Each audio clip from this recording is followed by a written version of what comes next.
মসজিদে তোমারি নাম মসজিদে হাবিলা। সবাই জবান খুলে একবার আওয়াজ দেন দেখি, নারে তাকবীর। মোটামুটি হয়েছে, তবে এরকম আওয়াজ দিলে হবে না, এরকম আওয়াজে বেঈমান শুনবে না। সবাই মিলে অন্তত এমন আওয়াজ দেন চটটা যেন নড়ে, দেখি আওয়াজ, নারে তাকবীর, নারে তাকবীর। মাশাআল্লাহ, এশার নামাজ এখানেই হলো, আলহামদুলিল্লাহ। হুজুর, মহিলাদের জন্য ব্যবস্থাপনা করা হয়েছে ঠিক আমাদের স্টেজের পূর্ব দিকে। এই জন্য যারা যে সমস্ত মহিলারা ঘোরাফেরা করছে তাদের উদ্দেশ্যে বলছি, আপনারা আসনে আসুন, আপনাদের জন্য ব্যবস্থা করা হয়েছে, আপনারা চলে আসুন। মাশাআল্লাহ, মায়েদের একটু শোনার প্রয়োজন আছে, মায়েদের বসার সুন্দর ব্যবস্থাপনা আছে। আর এই জায়গায় তো বেশ কয়েক বছর আগে একবার এসেছিলাম, আলহামদুলিল্লাহ, এত সুন্দর জায়গা, খুব ভালো লাগছে, আলহামদুলিল্লাহ আলহামদুলিল্লাহ। সবাই একটু প্রাণ করে মহব্বতে রাসূলের শানে উচ্চ আওয়াজে দরুদ পড়ুন, আল্লাহুম্মা সাল্লি আলা, সবাই পড়েন, মাওলানা মুহাম্মদ ওয়া আলা আলি সাইয়্যিদিনা। মদিনার মাটি যদি পাই রাসূলুল্লাহ, সুরমা করে দেব বারবার। মদিনার মাটি যদি পাই রাসূলুল্লাহ, সুরমা করে দেব বারবার। যদি যেতে নাহি পাই সোনার মদিনায়, যদি যেতে নাহি পাই সোনার মদিনায়, দিও দেখা স্বপ্নে ও গো রাসূলুল্লাহ, সুরমা করে দেব বারবার। মদিনার মাটি যদি পাই রাসূলুল্লাহ, সুরমা করে দেব বারবার।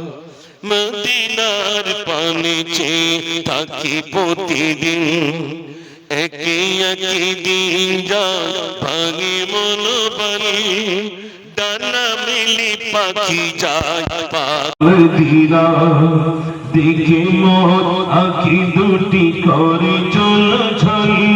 আমি ভাবি নিরালায় পাক মদিনার আশায়, দেখা দাও ও গো মোর ইয়া রাসূলুল্লাহ, সুরমা করে দেব বারবার। আল্লাহুম্মা সাল্লি আলা, সবাই পড়ে, مولانا محمد وعلى آل سيدنا.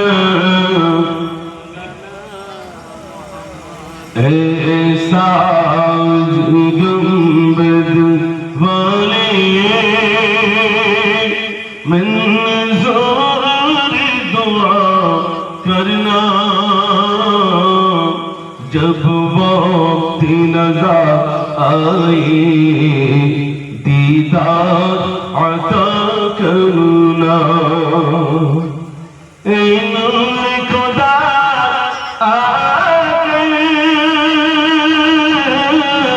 आंखों में समा जाना, या दिल पे बुला लेना, या ख्वाब में आ जाना। बेदनशी दिल के पर्दे मेरा करना, जब वक्त नज़र आए दीदार अता करना। अल्लाहुम्मा सल्ली अला, सबाई पढ़े, मौलाना मुहम्मद व अला आलि सय्यिदिना সাল্লাল্লাহু আলাইহি ওয়াসাল্লাম।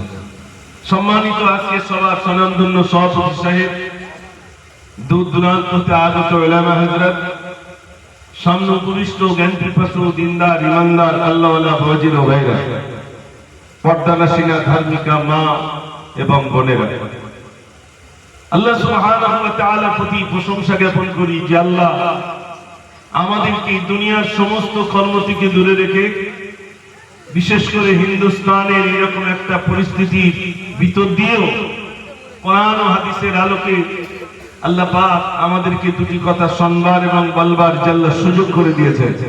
সেই মহান স্রষ্টার প্রতি শুকর আদায় করি। সবাই সমস্বরে ভক্তি করে প্রাণ করে উচ্চ আওয়াজে বলি আলহামদুলিল্লাহ। সবাই একটু প্রাণ করে বলুন আলহামদুলিল্লাহ। জি, যখনই কেউ জিজ্ঞেস করবে একটু সামান্য হয়ে যাবে,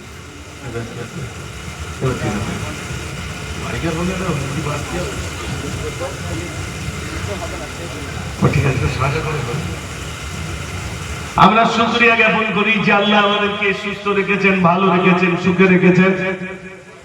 সেই মহান স্রষ্টার প্রতি শুকরিয়া জ্ঞাপন করে কোন আমরা শেষ করতে পারবো না। এই জন্য আমরা আরেকবার মহব্বতে ভক্তি করে আরো একবার শুকরিয়া জ্ঞাপন করি। সবাই বলি আলহামদুলিল্লাহ।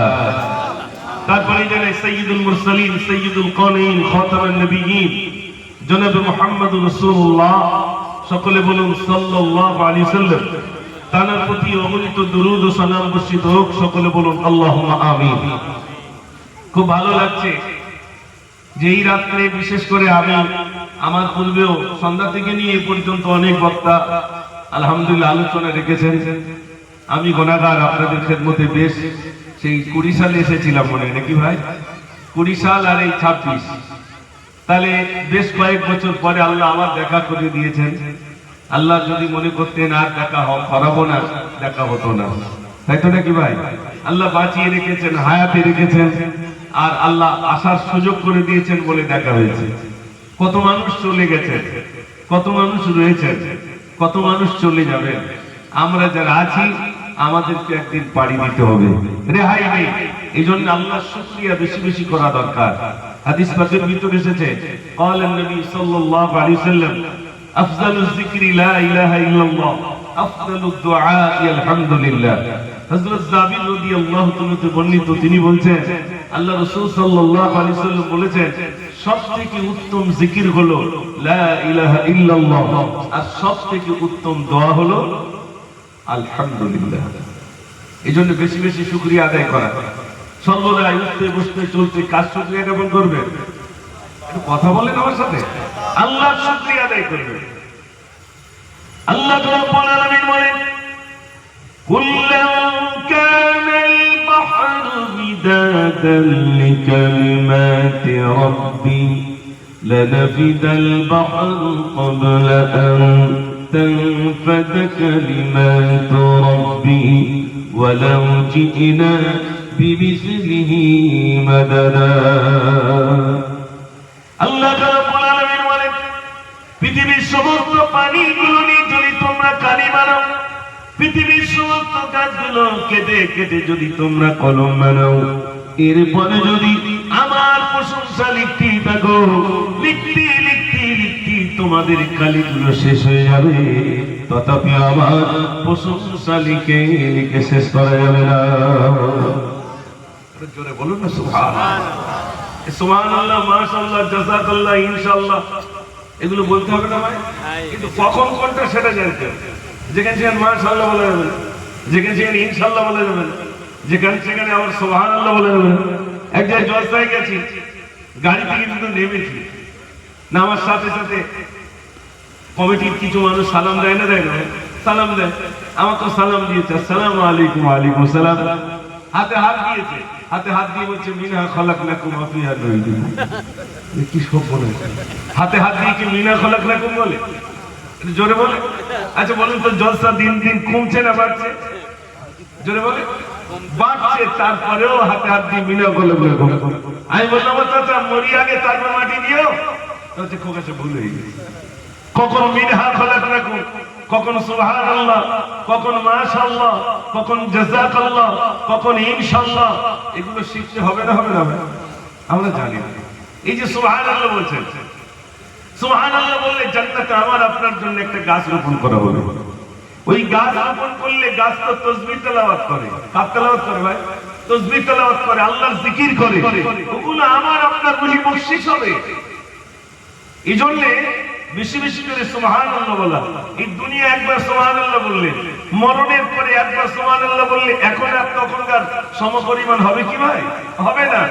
জবরদস্ত একটা আল্লাহর ওলি রাস্তা দিয়ে হেঁটে চলেছেন। আল্লাহর ওলিদের আল্লাহ একটা ক্ষমতা দিয়েছেন, কাশ্মীর ভিতর দিয়ে তারা দেখতে পেতেন। তো কাশ্মীর ভিতরে দেখছে কবরের ভিতরে একজন হাফেজে কোরআন কবরে শুয়ে শুয়ে কোরআন শরীফ তেলাওয়াত করছেন। তো তিনি সালাম দিলেন, আসসালামু আলাইকুম। উত্তর চলে এলো, ওয়া আলাইকুম আসসালাম। আমাদের তো সেই কান নেই, আমরা শুনতে পাই না, কিন্তু আমরা কবরস্থানে গিয়ে সালাম দিই না ভাই? আমরা সালাম দিই, উত্তর চলে এসেছে ওয়া আলাইকুম আসসালাম।